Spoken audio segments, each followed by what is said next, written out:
Cet épisode commence avec Gabriel, très inquiet, car son fils va naître prématuré. Salvador lui demande de se calmer et l'assure que les médecins vont prendre grand soin de l'enfant jusqu'à sa pleine maturité. Il lui demande si Juana est au courant de ce qu'il vit en prison, mais Gabriel répond que non, car il ne veut pas l'inquiéter. Il raconte alors à Salvador comment il a été attaqué par un autre prisonnier armé d'un couteau. Salvador lui conseille de rester extrêmement prudent. À l'hôpital, Juana décide de donner à son fils le nom du père de Gabriel, Eduardo Rubio. Irma se montre très fière pour son ami Gabriel et Juana est impatiente de le revoir. À l'extérieur, la famille de Juana apprend qu'elle a donné naissance à un petit garçon et tout le monde est ravi. Josefina tend son téléphone à Jenny pour qu'elle appelle Salvador afin qu'il informe Gabriel, mais Jenny refuse, affirmant qu'elle ne veut plus jamais parler à cet homme. Josefina finit donc par appeler elle-même Salvador. Elle lui annonce la nouvelle et Gabriel, mis au courant, est fou de joie d'apprendre la naissance de son fils. Il exprime le désir de voir Juana et le bébé au plus vite. Jenny prend alors le téléphone et se précipite dans la salle d'accouchement pour retrouver Juana. À la brasserie, Claudio demande à Claudio et Enriqueta de garder leur calme en leur promettant qu'il fera tout pour sortir Gabriel de prison. Carlos, méfiant, estime que Rogelio doit avoir d'autres plans encore plus dangereux. Pendant ce temps, Rogelio se félicite de ses manœuvres et savoure peu à peu la chute de la brasserie Rubio. Sa nouvelle secrétaire, très séduisante, entre dans son bureau pour lui remettre des documents et il ne peut s'empêcher de la dévisager. De son côté, Camila rend visite à son frère en prison pour lui remettre de l'argent. Elle lui promet d'être toujours à ses côtés et lui demande de veiller sur Gabriel. Il lui fait cette promesse et elle le remercie profondément pour tous les sacrifices qu'il fait pour elle.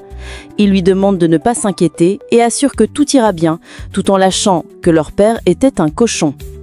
À la brasserie, Manuel demande à son père s'il est sûr que ce qu'il fait contre la brasserie Rubio est la meilleure chose à faire. Rogelio répond que oui, ajoutant que la chute de cette entreprise est un avantage pour lui puisqu'il est l'actionnaire majoritaire de la brasserie Astro.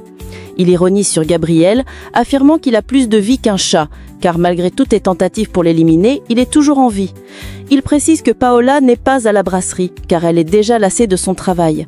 Mais il balaie cela d'un revers de main en déclarant que cela n'a pas d'importance avant de lancer un sarcastique « Adieu brasserie Rubio ». Pendant ce temps, Paola s'amuse avec Luciano, puis annonce qu'elle doit se rendre à la brasserie. À l'hôpital, Juana passe en appel vidéo avec Gabriel. Elle est rayonnante et lui montre leur fils. De son côté, David dit à Manuel qu'il ne doit pas laisser son père couler la brasserie. Inès apporte à manger à Carlos, qui la remercie chaleureusement en lui disant qu'elle est une assistante exceptionnelle. Alors qu'elle quitte son bureau, il ne cesse de la regarder. Peu après, Manuel confie discrètement à Camila que son père veut racheter les actions de la brasserie Rubio et précise qu'il a déjà mis David au courant. Camila veut aller informer Gabriel. Manuel lui demande si elle pense encore avoir une chance avec Gabriel à sa sortie de prison, et elle répond que oui, soulignant que personne, ni pas même Juana, ne l'a soutenue comme elle.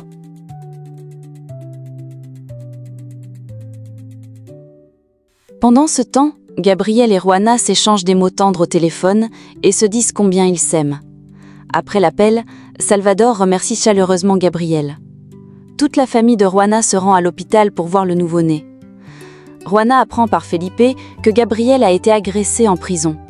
Felipe explique qu'il ne voulait pas le lui dire pendant sa grossesse, mais Juana exige que désormais on ne lui cache plus rien.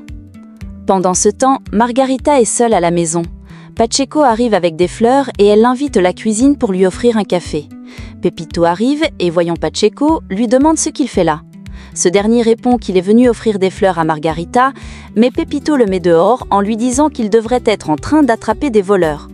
Margarita est attristée, mais garde le silence. À l'entreprise, David annonce à Carlos et Enriqueta que Rogelio compte racheter leur brasserie. Il commence à réfléchir à un plan pour l'en empêcher. Pendant ce temps, Rogelio trinque avec ses avocats pour fêter leur succès. Claudio, passant par hasard, les aperçoit en entrant dans le même restaurant. Carlos apporte des documents à Manuel, lui demandant son aide pour éviter que son père ne fasse couler la brasserie. Les employés du service marketing apprennent que Juana a accouché et sont toutes fières que Gabriel soit enfin père. Juana la remercie et se dit très fière de son ami, mais son sourire s'efface en pensant à la situation de Gabriel et à l'agression qu'il a subie en prison. De son côté, Enriqueta est heureuse pour Juana et Gabriel. Inès lui conseille de profiter d'une visite à l'hôpital pour clarifier la situation avec Felipe et lui dire qu'il n'y a rien entre Carlos et elle. En prison, 2 policiers reçoivent l'ordre du procureur de transférer Gabriel de force depuis l'infirmerie, mais le médecin s'y oppose fermement et les agents repartent bredouille. À l'hôpital, Daniela, Juana et Felipe s'inquiètent de la situation critique de la brasserie depuis que Rogelio et Paola en ont pris les commandes. Daniela parle de la souffrance d'Enriqueta et Felipe a le cœur serré en entendant son nom. À la maison, Margarita dit à Pepito qu'il vient de la réveiller d'un merveilleux rêve. Raymond et Jenny arrivent. Raymond, visiblement de plus en plus souffrant, se retire dans sa chambre. À la brasserie, Inès annonce à Carlos que Juana a accouché d'un garçon et il est fou de joie. Enfin, le médecin de Gabriel lui révèle que Salvador lui a demandé de veiller sur lui et de le garder hospitalisé le plus longtemps possible. Il ajoute qu'il croit en son innocence et Gabriel le remercie sincèrement. De l'autre côté, Daït se rend chez Elvira pour lui parler en personne. Le visage grave, il lui affirme que Gabriel n'est pas le meurtrier de son fils et la supplie, presque à genoux, de les aider à sauver la brasserie, rappelant qu'elle possède un nombre important d'actions qui pourraient faire la différence. Pendant ce temps, Enriqueta arrive à l'hôpital. Dans le couloir, elle croise Josefina qui, avec un petit sourire, lui confie que Felipe l'aime réellement, même s'il a parfois un comportement un peu maladroit, voire carrément stupide. Peu de temps après, Enriqueta se rend dans la salle d'accouchement pour féliciter Juana, le visage illuminé de joie. Felipe, qui se trouve là, est visiblement gêné de la voir arriver, baissant les yeux comme un enfant pris en faute. Pendant ce temps, David poursuit sa discussion avec Elvira. Il lui rappelle qu'elle connaît Gabriel depuis qu'il est enfant, qu'elle a vu sa droiture et son honnêteté, et qu'il est tout simplement impossible qu'il ait pu tuer Francisco puis cacher le corps dans sa propre propriété. Il insiste. Si Gabriel avait réellement commis ce crime, il se serait débarrassé de l'arme du meurtre au lieu de la laisser dans son bureau, comme cela a été découvert. Il ajoute qu'il y a trop d'incohérences dans le dossier de Gabriel et lui demande avec insistance comment ils ont su que le corps de Francisco était enterré là-bas. David va plus loin. Il l'avertit que Rogelio veut détruire la brasserie et qu'il est sur le point de réussir son plan machiavélique. Les larmes aux yeux, Elvira répond qu'elle veut avant tout que les coupables de la mort de son fils payent pour son crime. David approuve, mais lui rappelle qu'elle doit s'assurer que ce soit le véritable coupable et non un innocent qui subisse la justice. Sa voix se radoucit lorsqu'elle la remercie de l'avoir écouté jusqu'au bout. À la brasserie, Claudio rejoint Carlos, l'air préoccupé. Il lui confie qu'il vient de voir Rogelio en pleine réunion avec ses avocats. Selon lui, il prépare certainement quelque chose de grave, ce qui inquiète encore davantage Carlos. De son côté, Daniela annonce à David, un grand sourire aux lèvres, que Juana vient d'accoucher.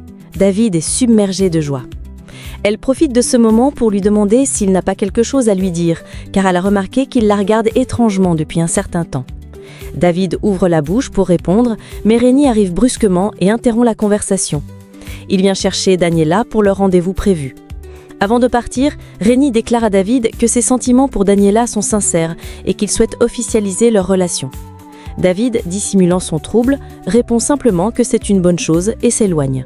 Rénie reste un instant perplexe devant cette réaction si neutre. Pendant ce temps, Paola, avec un ton moqueur, nargue Camila. Mais celle-ci garde son calme et lui annonce qu'elle a une information qui pourrait l'intéresser. Intriguée, Paola lui demande de quoi il s'agit. Camila lâche alors la nouvelle. Juana vient de donner naissance à un petit garçon.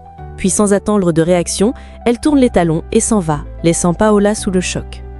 Au même moment, David retient Daniela avant qu'elle ne parte avec Rénie, prétextant qu'il a un travail urgent à lui confier. De son côté, Paola se précipite chez son avocate. Cette dernière lui annonce, avec un air navré, qu'elle n'a pas pu obtenir les droits sur l'enfant de Juana. Furieuse, elle réplique que cet enfant deviendra l'héritier de Gabriel, ce qu'elle ne peut tolérer.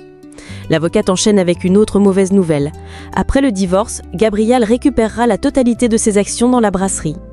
Hors d'elle, Paola va immédiatement trouver Rogelio. Elle lui annonce que le divorce avec Gabriel a déjà été prononcé et que ce dernier va récupérer ses actions. Plus grave encore, elle l'informe que l'enfant de Juana est déjà né, alors qu'il lui avait juré que cela n'arriverait jamais.